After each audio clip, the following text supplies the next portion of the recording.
근데 예전보다 다툼이 압도적으로 늘었어요, 진짜. 너무 슬퍼요. 알고 봤더니 셋째 누나가 막 이런 것들 많아요. 근데 미리미리 이런 것들 진짜 조금이라도 체크해 보셔라. 진짜 가장 빠를수록 좋습니다.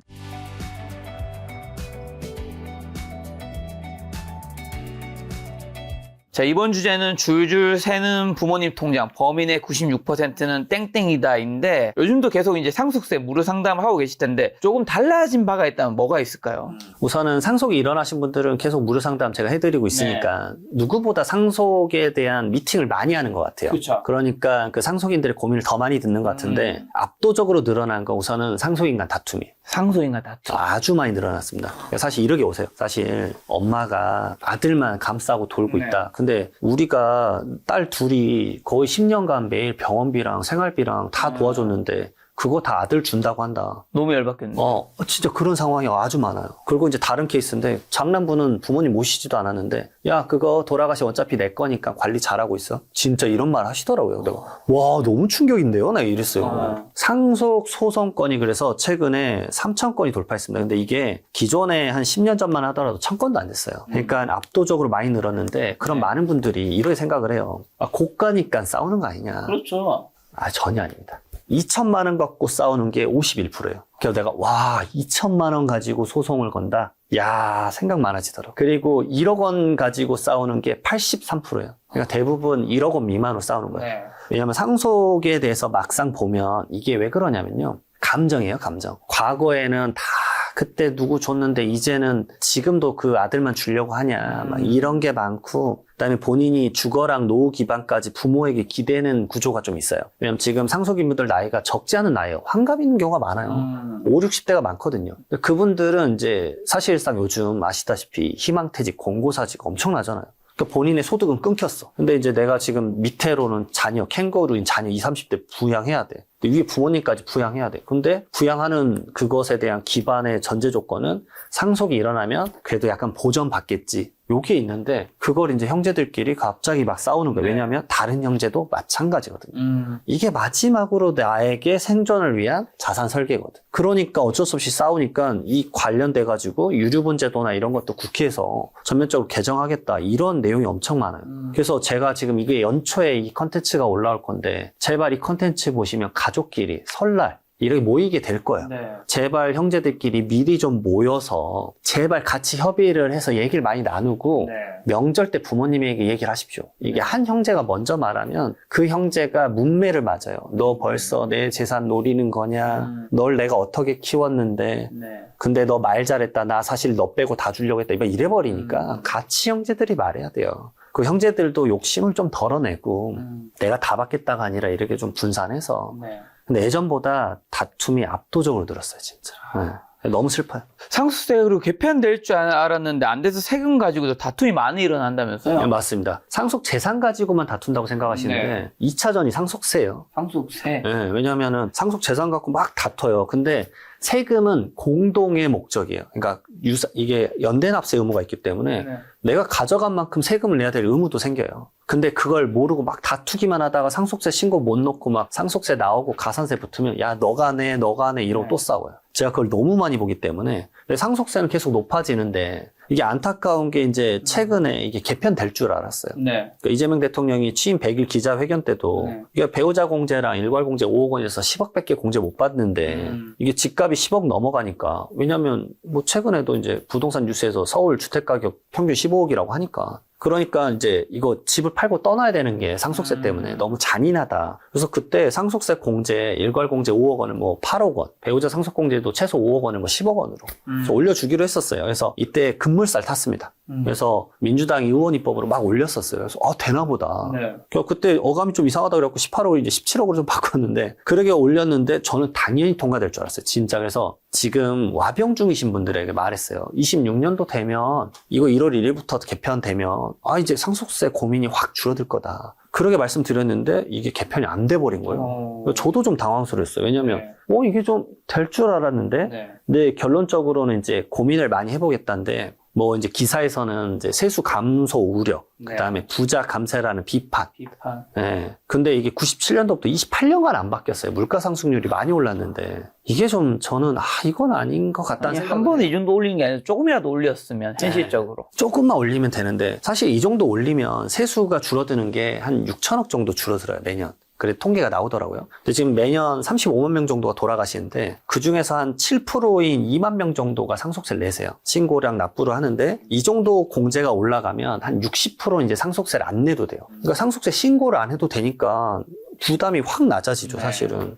그리고 사실 상속세는 상위 10%가 상속세 한 80%를 내요. 그러니까 이분들의 세수가 막 엄청 크진 않지만 그래도 국가 차원에서는 이 돈도 부담인 것 같아요. 그래서 요게 좀 안타깝구나. 네. 근데 최근에 스위스 같은 데서는 최고 세율 구간 초부유층이 50% 상속세 부과하자. 근데 이거 반대됐어요. 왜냐면 그러게 되면요, 그냥 간단해요. 자산가들이 알았어, 그럼 이 나라 떠나면 되네. 떠나버리면 돼요. 유럽은 그래서 그 리치 노마드라 그래서 국경 바꿔버리면 됩니다. 그냥 바꿔가지고 자본 유출 시켜버리면 되니까. 그러게 해가지고 스위스가 망했던 게 그 회사가 지금 기억이 안 나는데 예전에 그 백신, 코로나 백신 만들었던 데 회사거든요. 그 회사가 그러게 해가지고 영국으로 팔려버렸잖아요. 근데 우리나라는 이미 세율 구간이 가장 최고 세율이 50% 구간이에요. 저도 사실 이런 문의가 많이 들어온 게 최근에 진짜 많이 들어오는데 두바이 쪽 많이 들어와요. 맞아요. 요즘 두바이, 뭐 싱가폴. 맞아요. 싱가포르는 제재가 심해지니까 또 살짝. 그리고 이제 미국 같은 경우는 트럼프 정권이 워낙 이제 다른 이민 정책을 폐쇄적으로 하니까 요즘은 두바이는 이제 자체적으로 그 두바이 국가에 대한 거주자가 되면 세금이 거의 텍스 프리거든요. 법인세만 한 9% 정도 있고. 그러니까 이러면은 그냥 두바이 가서 살아버릴까? 근데 이제 우리나라는 부동산 기반 자산가가 많으니까 모빌리티성이 떨어지니까 이걸 팔고 가야 되니까 힘든 거예요. 근데 최근에 문의가 많은 게 누구냐면 코인 하시는 분들. 그러면 그냥 코인 팔고 그냥 그 나라 가면 그 나라에서 하면은 나는 그러면 상속세랑 증여세 안 내는 거 맞냐? 자녀분들이랑 다 가겠대요. 그러면 거기 가서 항구적 경제 활동하면 좀 시간 지나면 두바이 거주자가 될 거다. 그러면 세금 안 내는 거 맞다. 그러면 뭐 굳이 한국은 그냥 놀러 오는 걸로 이래버리시니까 그러네. 저분들 입장에서는 세금 막 40-50% 내면 그냥 그분도 상속세 얼추 계산했는데 막 3-40억이었거든요. 아니 그럼 세무사님 생각해보세요. 3-40억 낼 거면 그 나라 가서 1년에 3억씩만 써도 10년치다. 그게 낫지 않겠냐니까. 그러시죠. 그게 맞죠. 그러니까 뭔 말을 못 하겠더라고.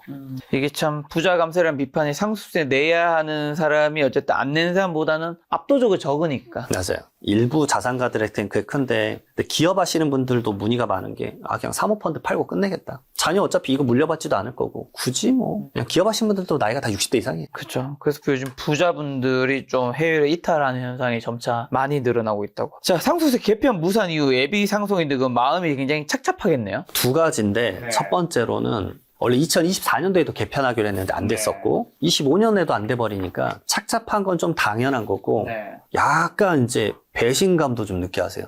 아니 이거 뭐 계속 이제 그러면 이제 어떤 분이 그 얘기도 하시더라고. 내년에 지방선거 있는데 지방선거 때도 또 상속세 개편한다고 나올 거 아니냐. 이것도 믿어야 되냐. 배신감이 너무 크다.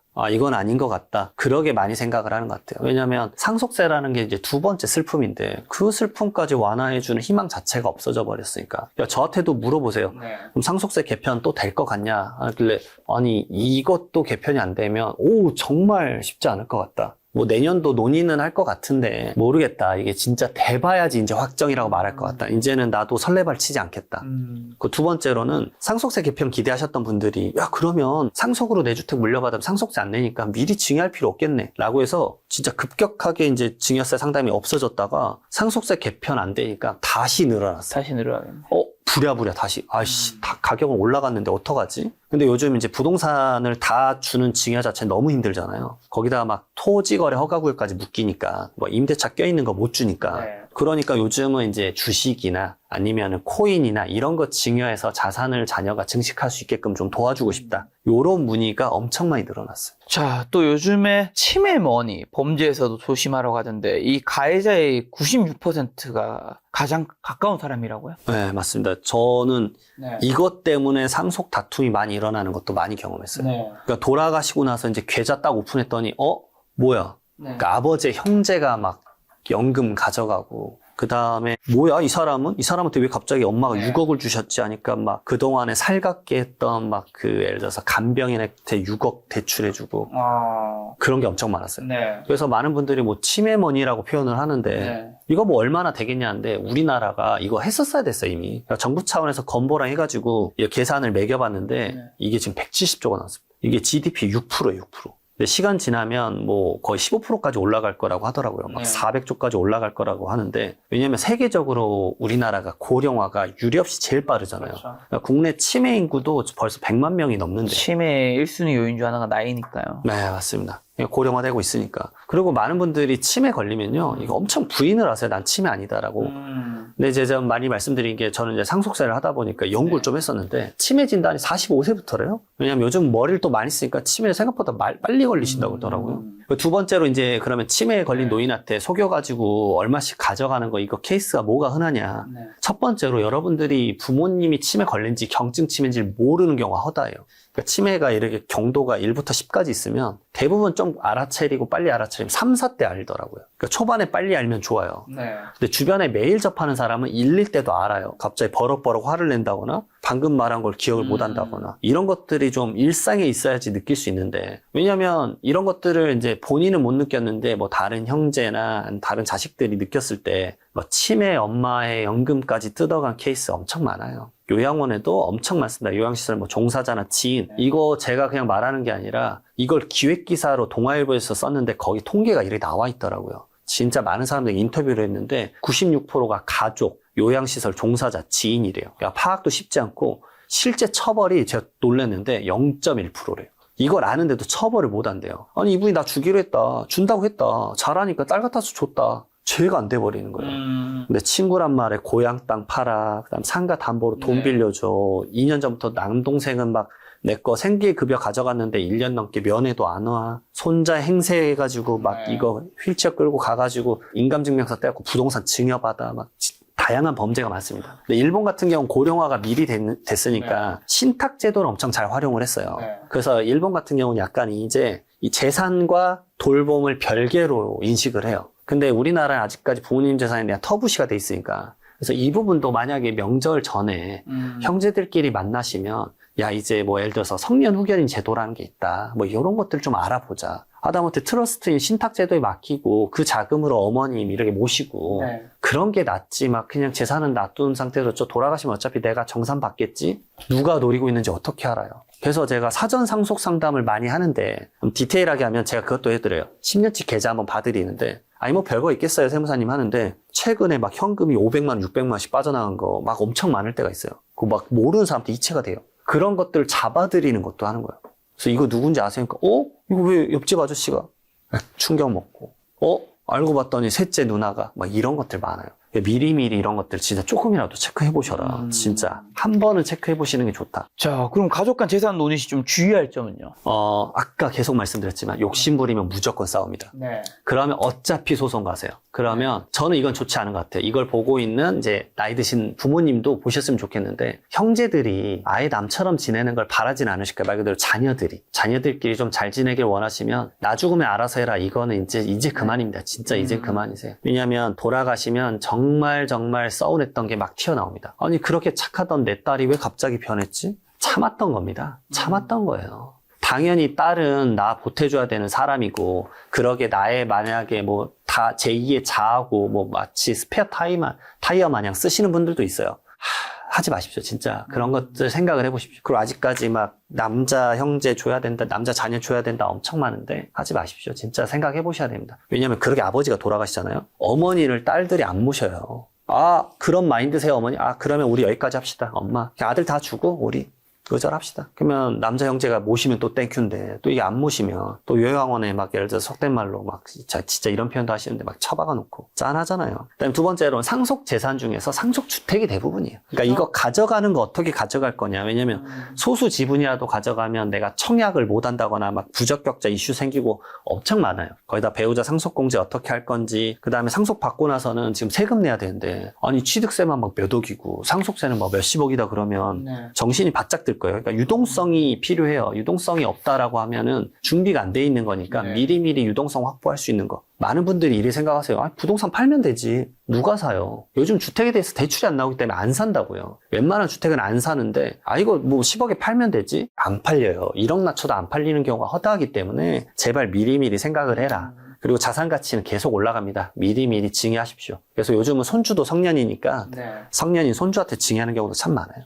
저 상속은 근데 이 얘기 들어도 아직 내 얘기는 아니야 라고 생각하는 분들도 굉장히 많을 텐데 상속세 준비 언제부터 뭐부터 좀 해야 될까요? 제가 항상 말씀드리는데 다 네. 필요 없고 가장 빠를수록 좋습니다. 아까 말씀드렸지만 세금이 아니어도 네.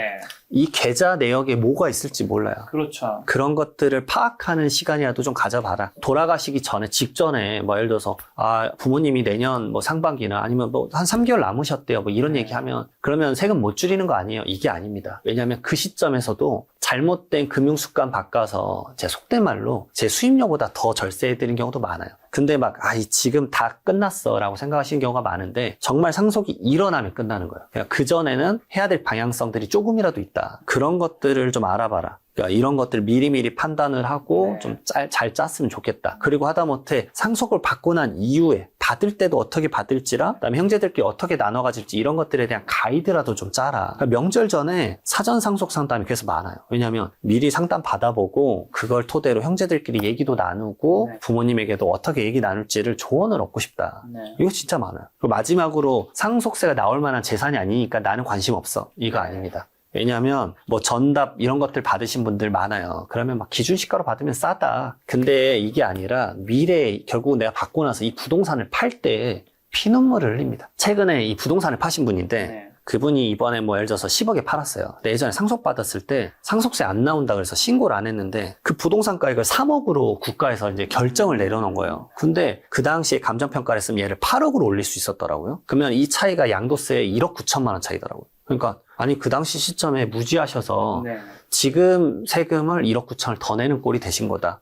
미치겠네요, 세무사님. 예, 맞습니다. 미치셔야 돼요. 왜냐면 그 당시에 무지하셨던 본인을 탓해야 된다. 근데 그분이 2017년도에 상속받았거든요. 그래서 그럼 지금 돌이킬 수 없냐? 예, 돌이킬 수 없습니다. 저희가 방법은 최대한 알아보겠지만 지금 상황에서는 돌이킬 수 없을 것 같다.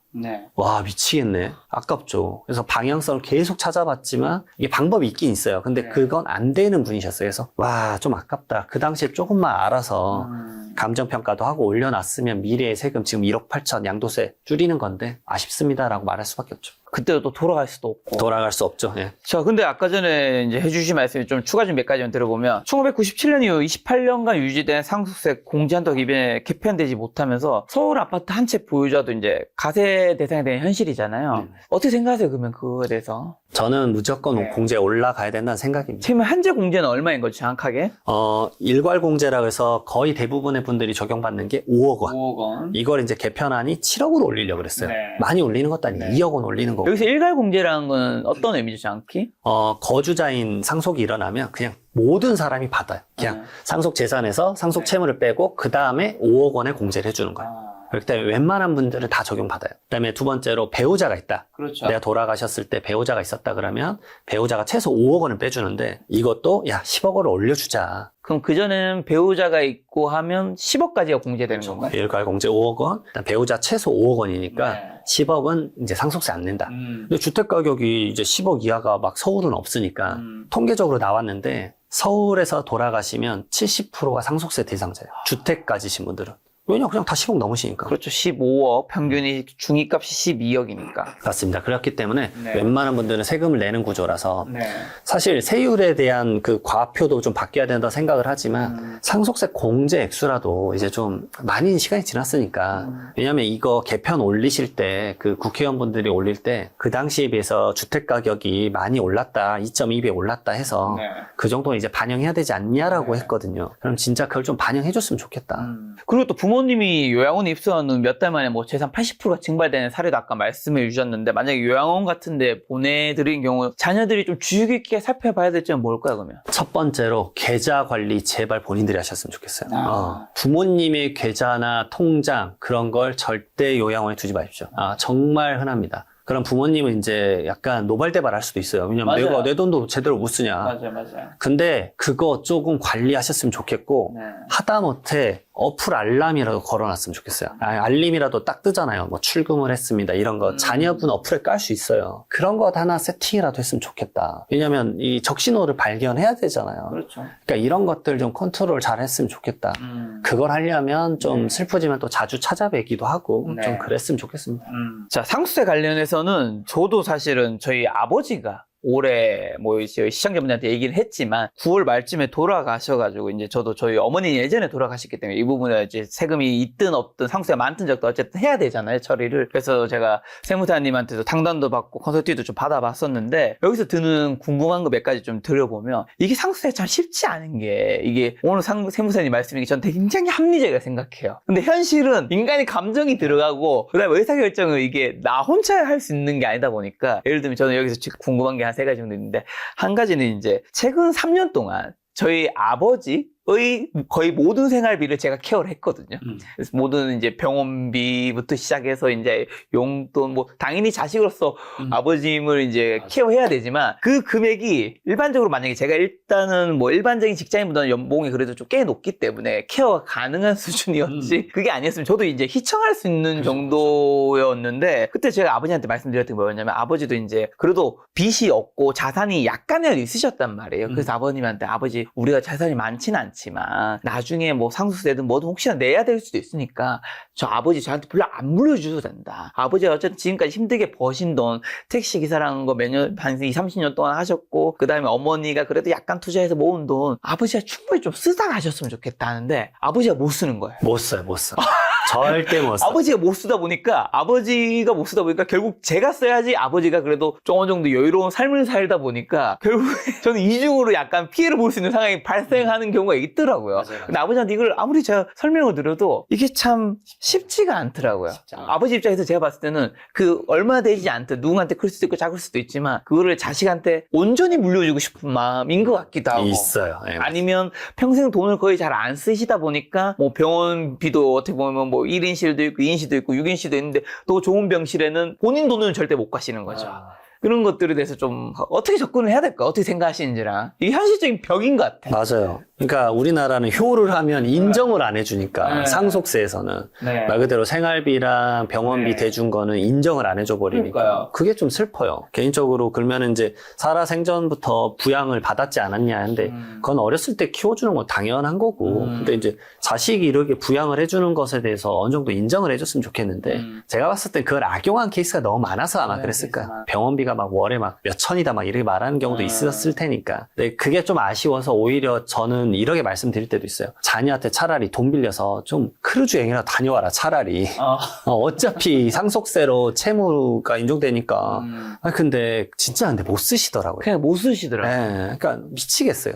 그런 거 볼 때마다 이게 너무 이쪽에 상속세를 하면서 부모님들의 마인드가 냉탕과 온탕이 너무 강해요. 온도차가 너무 강해요. 그게 좀 아쉽다. 이제 병원비 같은 경우는 자녀가 부모에게 좀 도와주는 거는 이미 치매랑 지금 보면 치매먼이나 이제 100만 명 넘고 간병 기간도 늘어나면 이런 것들에 대한 뭔가의 처우를 좀 해줘야 되지 않나. 왜냐하면 지금 간병비에 대해서는 하다못해 연말정산할 때 의료비 세액공제도 안 돼요. 그러니까 다른 식의 뭔가 배품이 좀 있었으면 좋겠다. 자녀들의 뭔가 세금 다른 간접적인 지원이라도 좀 해주면 고맙지 않을까 그런 생각이 들어요, 진짜로. 그리고 또 두 번째는 아까 전에 또 형제 간에, 자매 간에도 이제 상속세나 상속 재산과 관련해서 다툼이 많다고 해주셔서 예를 들면 저도 제 친형이 한 명 있는데 저희 친형이랑 저랑은 이제 당연히 아버지가 이제 돌아가시고 상속 재산이 얼마인지 정확하게 제가 다 오픈을 하고 그다음에 형이 이걸 어떻게 했으면 좋겠는지 이야기를 하고 제가 형에게 각자 이제 받을 수 있는 그 뭐 지분이라고 해야 되나요? 어쨌든 그게 있을 거잖아요. 그래서 제가 형한테 이제 회사를 여쭤보고 형이 원하는 대로 난 해주겠다. 대신 그렇게 원활하게 해서 결국은 잘 처리가 됐거든요. 근데 이게 만약에 원활하지 않은 경우가 아까 많으니까 싸움이 많다는 거잖아요. 이런 건 좀 어떻게 좀 접근을 해야 될까요? 이게 제가 봤을 때 형제 간에 약간의 우애도 있어야 되는 것 같고 그것보다는 뭔가 약간 신뢰 관계가 좀 형성돼야지. 제가 보니까 먼저 조금 양보하신 분이 한 분이 존재하면 거의 안 싸워요. 둘 다 양보 안 할 때. 네, 그래서 저는 이제 항상 이 상속세 재산에 대한 이제 분배에 대해서 많은 고민들을 주시는데 진짜 둘이 막 저희 회의실에서 미팅룸에서 진짜 엄청 많이 싸워요. 그래서 제가 막 경찰 엄청 많이 불러요. 그래서 나가서 싸우시라고 너무 시끄럽다고. 진짜 그 정도인데 먼저 양보하시는 분이 좀 있으면 좀 낫다. 네. 그리고 두 번째로 좀 기둥이 되시는 분들이 가끔 있어요, 형제들에. 네. 그러면은 그분이 먼저 조금이라도 좀 내려놓고 네. 조율을 좀 하셨으면 좋겠고, 세 번째도 중요한데 형제 간에 말 그대로 상속인 간만 제발 대화하세요. 항상 옆에 그 상속인들의 배우자나 자녀가 그러면 이거는 싸웁니다. 왜냐면 아니 그냥 우리 형제들끼리 이렇게 하기로 했어. 그러면 옆에서 아니 그 말이나 돼. 우리가 더 받아야지 막 이렇게 안 하셨으면 좋겠어요. 그러니까 이제 형제들 간에도 과거의 모든 상황들에 대해서 나름 정산을 한 상황인데 거기에 대고 사실 저는 이런 표현 써요. 상속인 이외의자잖아요. 삼자예요, 삼자. 상속에 안 끼셨으면 좋겠어요. 되게 표현이 불쾌하다고 생각하실 수도 있는데 그게 그분들의 뭔가를 도와주는 거예요. 왜냐하면 형제들 간에도 믿을 게 그래도 형제가 뭡니까? 피. 진짜 피인데 그것 때문에 싸우고 나서 이제 척지면 저는 너무 슬프더라고요. 그래서 좀 그런 부분들에 대해서도 이제 미팅을 할 때는 상속인들끼리만 미팅을 하고, 그래서 이제 막 예를 들어서 이럴 수도 있어요. 내 배우자나 내 아빠, 엄마가 좀 너무 이제 뭐 손해본 것 같다 이런 생각하실 수도 있는데 그만의 사연이 있을 겁니다. 그만의 사연이 있고 다 지혜롭게 슬기롭게 하셨을 거예요. 그거를 이해를 해주셨으면 좋겠다. 정말 그 생각 많이 듭니다. 그리고 한 가지 더 궁금한 거는, 이건 약간 철학적인 질문일 수도 있는데, 저희 아버지가 가시면서 제가 나중에 든 생각인데, 저희 아버지는 이제 택시 운전을, 원래는 대기업에서 이제 근무를 몇 년 정도 하시다가 일찍 명퇴를 당하시고, 한 27, 8년 정도 택시 일을 하시면서, 택시 일이 막 그렇게 쉽게 돈을 버는 직업은 절대 그렇죠. 아니잖아요. 힘들게 해서 가족을 먹여 살리고 해서 이렇게 우리 가족을 책임감 있게 해서 두 자식이 잘 컸고, 이제 그래도 행복한 가정 생활을 꾸려나가신 건데, 여기서 드는 의문이, 이제 저희 아버지께서 가시면서 뭐 크지 않지만 어쨌든 약간이라도 자산을 남기고 가셨단 말이에요.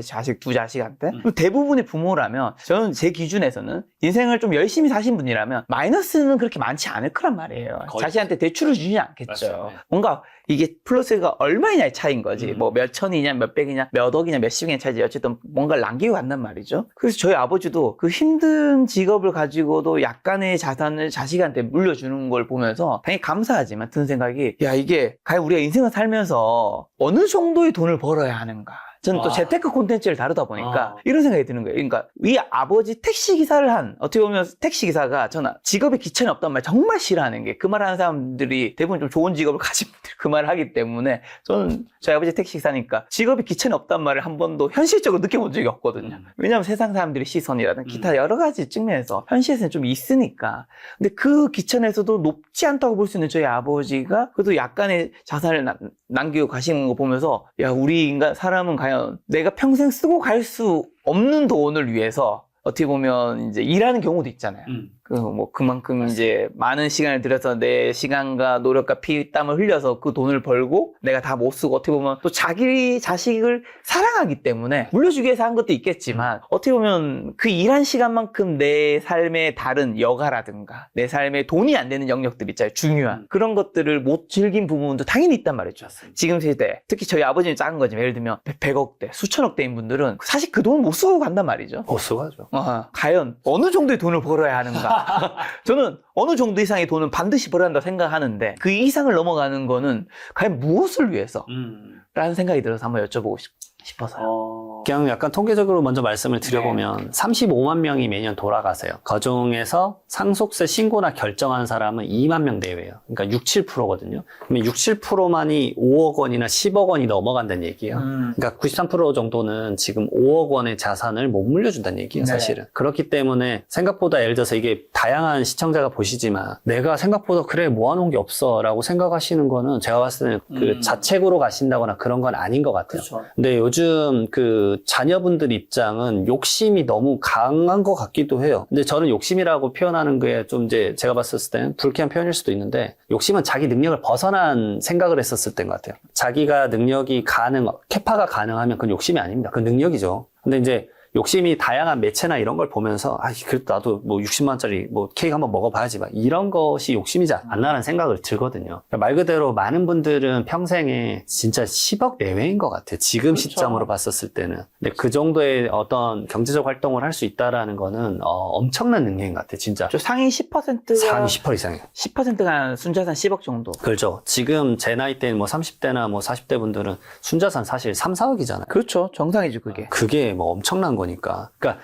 너무 그러게 이제 상속세를 내야 되는 그런 기준에 못 미쳤다 이런 것이 하나의 기준이 아니라 본인의 기준에 맞춰서 살았으면 좋겠는데 그거를 지키거나 늘리는 과정을 소홀히 안 했으면 좋겠어요. 왜냐하면 저는 그런 분들 너무 많이 봤거든요. 왜냐면 그냥 단순한 직장 근로자인데 정말 재테크를 잘해서 이제 근데 여기도 공부의 영역인데 그 수준이 과거에 비해서는 압도적으로 높아진 거잖아요. 네. 그러니까 이 김작가 TV 채널처럼 이런 좋은 채널에서 좋은 컨텐츠가 있다라는 거는 지금 시대에선 두 가지인데 이걸 나만 보겠냐 경쟁이 치열해진다라는 게 있고 두 번째로는 근데 이걸 보는 사람은 진짜로 제가 봤었을 때 관심 있는 상위 10, 20%인 것 같아요. 그러니까 나는 이걸 보는 순간 이미 20% 범위 렌즈 안에 들어갈 수도 있다고 봐요. 네. 그래서 내가 버는 것에 대해서 더 벌 수 있는 과연 어떻게 버는 게 좋을 건지 그런 지혜를 좀 계속 배워나가는 게 중요할 것 같아요. 그냥 묵묵하게 돈만 번다 그러면 사실 요즘은 진짜 불가능해요. 아예 그걸 압도적으로 벌던가. 왜냐하면 요즘은 계속 양극화니까 상속증여로 결국은 자산의 부내림이 퍼센트지가 계속 늘어나거든요. 25% 이상이 압도적이에요. 그 다음에 사업이랑 부동산이거든요. 우리나라는.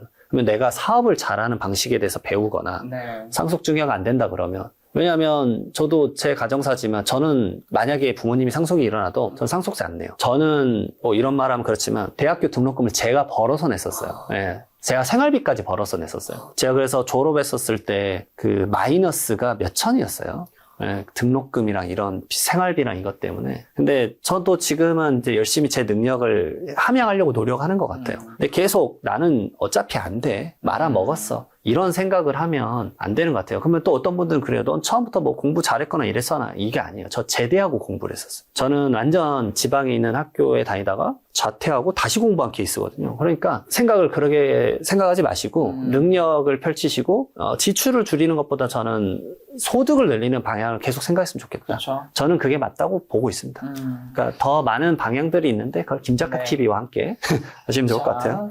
유튜브 채널도 하고 계시죠? 채널 명이 어떻게 되시죠? 두꺼비 세무사 채널 운영하고 있습니다. 네. 제가 링크 남겨놓을 테니까 여러분 세무와 관련해서 상속 절세, 뭐 증여세 관련해서 궁금하신 분들은 찾아보시면 될 것 같고요. 마지막으로 이제 2026년 초에 이 영상 올라갈 텐데 저희 시청자분들에게 신년 인사랑 하시고 싶은 말씀 있다면요.